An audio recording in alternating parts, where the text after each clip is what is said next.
Hello, I just want to give explanation of IG, which is Internet Gateway, NAT, which is Network Access Translator Gateway, and SG, which is Service Gateway. So let's start with IG, which is the Internet Gateway. So the Internet Gateway helps like an instance, for example, maybe a virtual machine that is seated in this public subnet to be able to connect to the internet, right?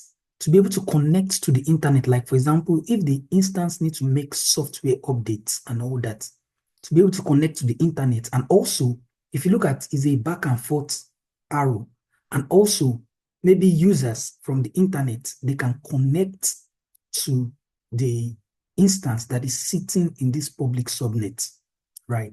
So now for this NAT gateway, I'm going to explain it this way.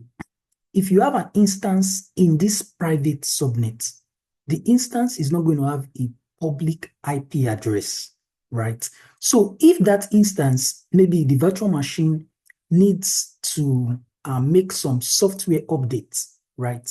If there needs to be some software updates, since it does not have a public IP address, how will it connect to the internet? The way it will connect to the internet is through this, what is called the network access translator. So it does not have a public IP address. So it's going to use the public IP address of this NAT to be able to connect to the internet. However, in this case, it's a one-way traffic, right? The people from the public, they cannot, they cannot access this instance. Do you understand? They cannot access this instance. So the NAT helps instances sitting in a private subnet to be able to connect to the internet, maybe for software updates. And usually you put your database, right, in a private subnet for data security and all that. Now, for service gateway, right?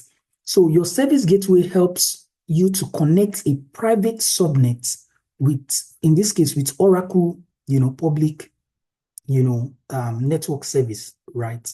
And the beautiful thing about the service gateway is that when you are making this connection from this private subnet to this Oracle service, you don't have to go through the public internet, right? So you don't have to go through the public internet. So if you have maybe an instance sitting in this private subnet, through this service gateway, you can connect to, to maybe, for example, if you have a virtual machine and you want to connect to maybe a block storage that is seated here, right?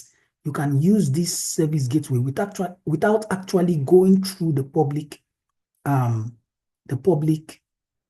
internet, you get. So that's just the difference. So I think this is a very good diagram to explain that. I hope this helps. Thank you.